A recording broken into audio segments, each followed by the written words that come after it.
Good morning, students. Welcome back to a session on Grade 12 Business Studies. We are entering into a new chapter, that is directing.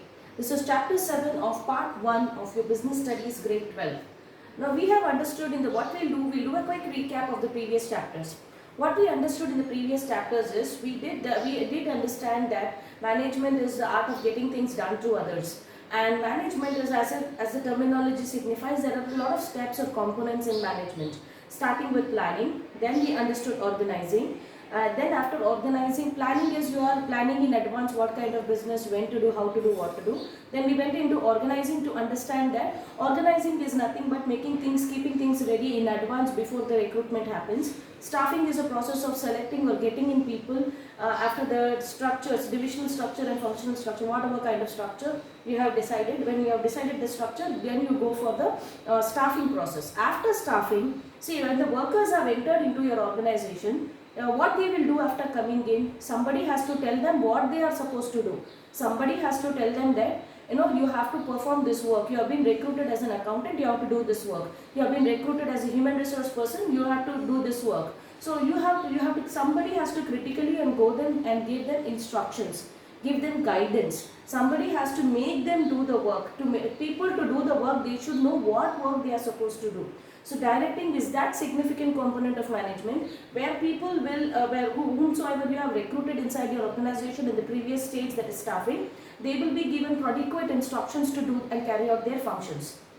Now before we understand about directing, not only giving instructions or guiding, that alone doesn't work. If you instruct it, the human beings are not machines. You switch on, it will start working like a computer. You need to give, even for a computer, you need to give the command, control A, control B, whatever it is. Similarly, for human beings, there is a lot of things beyond giving instruction at all. So let's understand directing. Directing is, it refers to the process of giving, instructing, guiding, counseling, motivating, and leading people in the organization. See, understand, you have to motivate people, you have to guide people, you have to lead them. Leadership quality is very, very important for managers, right? All those components put together, the process of giving instructions, guiding, counseling, motivating, leading, so many things put together comprises of direction. Now we'll understand the case study of Ford. In Ford, what happens? The staffing function is excellent. They have, up till the planning is very good, organizing is extraordinary, then staffing also is done in a very significant way. But after people join the organization, when they start working, they become very monotonous. The Ford realized that there needs to be some kind of zeal or some kind of significant change inside the organization, because why? Directing component of the organization is not going very fine. People are only giving instruction. Merely giving instruction doesn't work here. You have to do a little beyond. So Ford, what did they do? They set up a separate center. A very big office was opened up, another branch was opened up, where they started the leadership program. To tell you, 1 lakh people from different groups and branches and different cadres and positions inside Ford every year annually join the leadership program offered by Ford. What the leadership program is, Ford actually offers leadership in 4 ways: Capstone, Experienced Leader Change, Ford Business Associates, New Business Leader. These are the these are certified courses where training is given to them, and they are given, they are groomed for becoming leaders. Sometimes you need grooming, sometimes you need additional stuff. So how to significantly contribute towards it, the direction, the person who is giving, if the head is not proper, how will the other functions, the parts of the body work properly? Similarly, when the leadership quality is not there, how do you expect that the organization will function adequately? So for the organization to function adequately, properly, people have to contribute. The employees of the organization, the salaried class of the organization have to work effectively and efficiently. Forget about efficiency. Effectiveness in work also definitely requires a lot of leadership, lot of guidance, lot of role modeling. So all those things put together is directing, right? Now when we talk about the features of directing, there are 4 important features. First one, initiates action. Yes, the key word for directing is action. I'll tell you a similar thing for you to remember. In a movie, if you are directing a movie, the director, actually he plays the role of hero, heroine, villain, comedian, side artist, group dancer, everything is a director only. Yes? So it is his brain that other people are working on. Right, he tells the heroine how to deliver the dialogue. He tells the hero how to tell the how to do the fight scene, or the how to do the action, or how the scene has to be completed. Everything is just in mind, right? So when the director starts the production work or starts the movie, what is the first word that he says? You have seen that. Take 1, 2, 3, action. Action is required. Initiating action. The first step in directing, the first characteristic feature of directing is initiating action. This is where actually employees do the production. This is the stage where production starts. Understood, students? So this is where the actual work starts. After they receive instructions only, they can do the work. Right? So that receiving instruction is initiating action.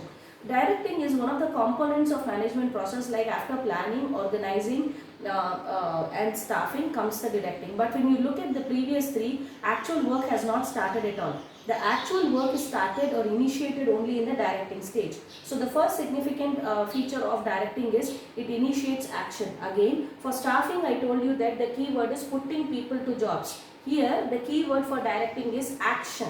Initiates action. For every answer you have to use the word initiate action. Right? Takes place at every level. Directing is not limited to the top management alone. It flows from at every level, right from the top manager to the supervisory operational level. Everybody passes on the instruction to the somebody who is below their cadre. So it is happening at each and every level.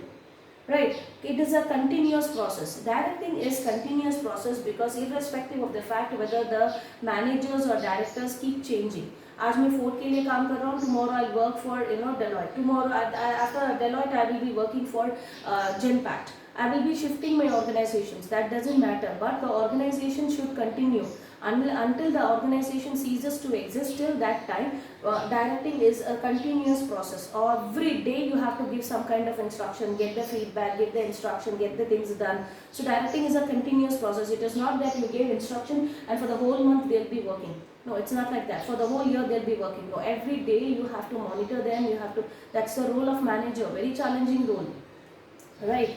Then continuous process that you have understood. Then flows from top to bottom. Yes, directing has an organizational hierarchy. It flows from the top management to the lowest to most top management. Top level management to low. The organizational hierarchy is followed. Lower level manager cannot give instructions to the top. That is stupidity. Top level manager will give instructions to the lower level manager. Now lower level manager, what hardly he can do is he can tell the problems that he is facing when he is doing the actual work, or he can give the feedback, or he can ask doubts. He cannot give instructions, but directing is corely concerned and focused upon initiating the action, that is giving instruction. The role of a movie director, I told you how big is the role. The director's, the success of the movie largely depends upon the director, right? Because director is the one who thinks how the hero was, thinks about the script, who thinks about everything right from print to play. Same way in an organization, the managers are very important. These people play the role for the entire team. Right, so we'll do a quick recap of what we learned today. Directing is what? Giving instruction. Action is the word, right? We saw the case study of Ford, and then we understood that directing is a process. What kind of process it is? It is a process of giving instructing, guiding, motivating, counseling, and then and then leading people in an organization to achieve the objective. In today's world, if you merely give instruction, it doesn't work, students. If you give instruction, we are also giving instructions to you people. Are you completely following it? Sometimes you cannot. At that time, you need some kind of help, some kind of counseling, some kind of guidance, right? Or the counseling, the guidance, the motivating, the making people do the work, initiating the action is referred to as directing. All the previous management functions before directing, there was no actual work done. Planning, organizing and staffing. Actual work did not start at all. The actual work in an organization or in an enterprise starts with directing only. Clear? So I hope you have understood the 4 features of marketing, that 4 features of directing. Initiating action takes place at every level. It's a continuous process and it flows from top to bottom. When I say initiates action, it is the first stage as I explained. Second, takes place at every level irrespective of your managerial level, whether you are top level, middle level or operational level, up to the supervisory level, direction takes place. And then continuous, it doesn't stop because the directors are changed or the managers have changed. It is a continuous process until the organization is there. direction should be there. It flows from top to bottom. Yes, it follows the scalar chain. It's an organizational hierarchy from top level management to lower level management. Clear? Thank you and have a fantastic day.